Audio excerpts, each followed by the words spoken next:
So this, I think it was 2008, I got all ready, and being ready is just a huge mountain of clay in my studio, and it's silent.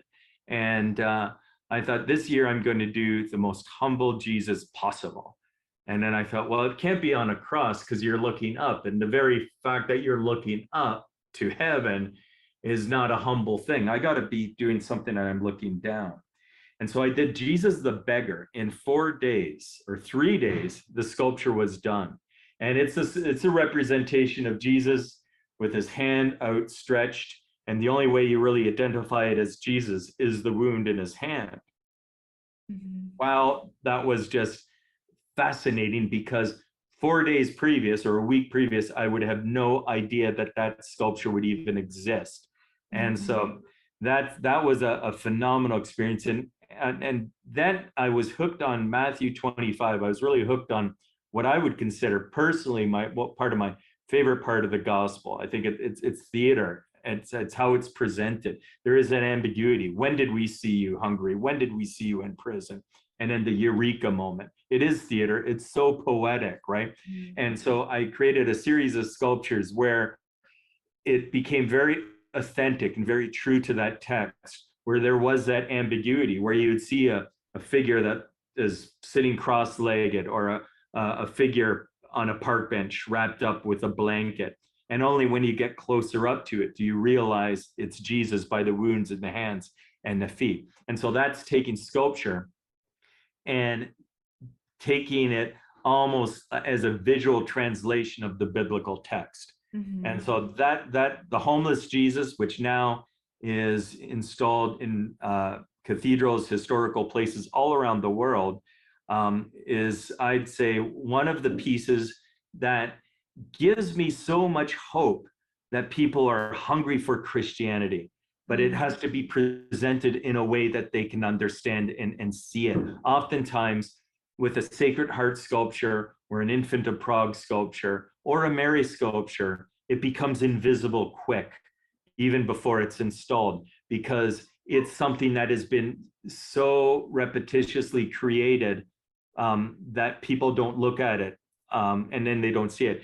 The way I describe sculpture and artwork is the idea of a homily. A priest gives a homily every Sunday. He doesn't pull one from the 1800s, although it might be beautiful and it might be so true, but he doesn't pull a homily from the 18th century and start reading it.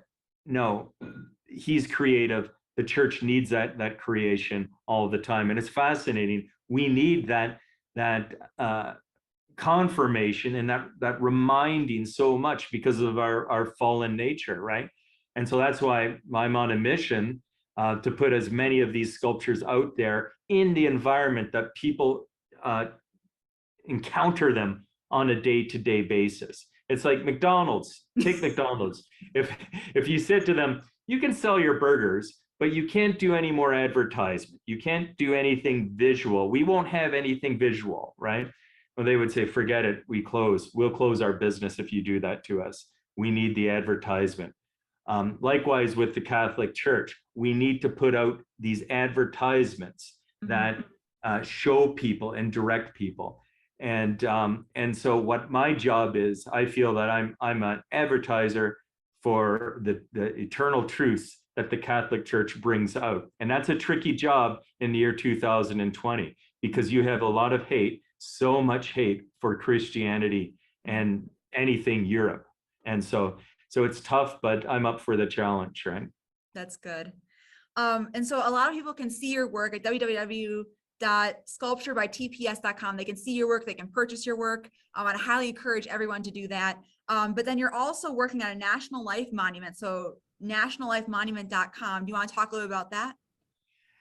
Well, yes. I feel right now after Pope Francis installed my Angels Unawares sculpture in St. Peter's Square, that I have a real heavy burden on my shoulders here, because the awareness of this sculpture, of the Angels Unawares across the world, of such an important subject matter like refugees, has really inspired me to actually take other issues that are so important and bring them into light so people can see them. And so I mentioned the human trafficking sculpture. I wish I could have 3 hours to talk about that because it is a haunting, amazing sculpture. Pope Francis said, and when I was doing my human trafficking sculpture, I read something. He said, human trafficking will always exist if it's kept underground. And I thought, oh, that's so clever. That is so right. And I'm working on literally having St. Paquita bring the modern slaves out from the ground. But that also applies to other things like abortion. The idea of abortion, I think, only works because it's kind of buried in a sense. It's visually buried. And I think visual ambassadors, visual symbols are so important. We are that way. That's our makeup. This is part of humanity. If it's out of sight, in a sense, it's out of mind. And so what I've worked on this year also is a sculpture that I call Life. It's a National Life Monument, which is actually going to be installed right across the street from the National Shrine of the Immaculate Conception in Washington. And the Theological College has donated the space for it. And the challenge with this piece, and I think I did a great job on it. The challenge of the piece is, and I think with abortion issues, it's always, you always have the problem of just preaching to the choir.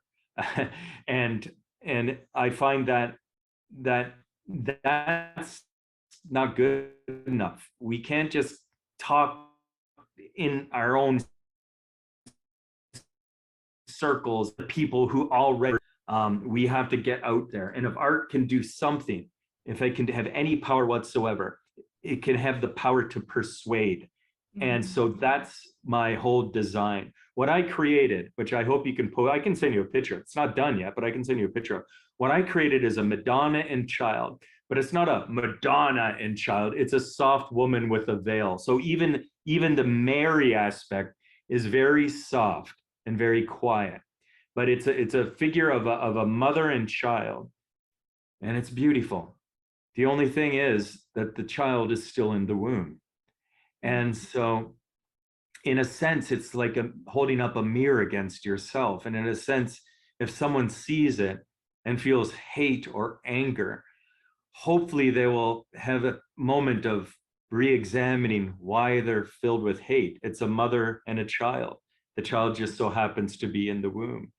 And so when I worked on this piece, I thought I want to do a sculpture, a pro-life sculpture, that even a pro-abortion person will have to say, that's beautiful. Isn't that beautiful? Wow, that's amazing.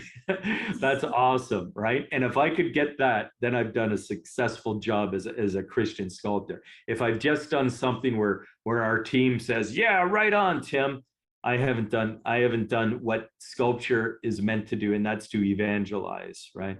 And so that's a very powerful sculpture that I'm working on. It's almost like in this world right now, there's an endless amount of authentic expression that has to be done. And because I think we are in this kind of a cultural blind spot where we are filled with hate, we're angry at statues, we're in fact tearing some of them down, right? And so humbly and meekly, artwork can come in and be a silent preacher. And by beauty and just by an authentic representation of, say, Jesus on a park bench, we can hopefully persuade and warm people to the eternal truth. Well, thank you so much, Tim. I mean, I can hear the passion in your presentation. It's just, I mean, I see your artwork on, again, everyone feel free to check out sculpture.tps.com because the artwork, just looking at it, I mean, I'm sure to be there in person and actually see a sculpture would be like, wow, but even just to see the picture online is incredible too. So thank you so much for being with us, Tim. And also you want to check out his National Life Monument, it's nationallifemonument.com. And just thank you so much everyone for listening. And thank you so much, Tim, for being with us today. Oh, you're welcome. Thank you. Yes. And God bless everyone.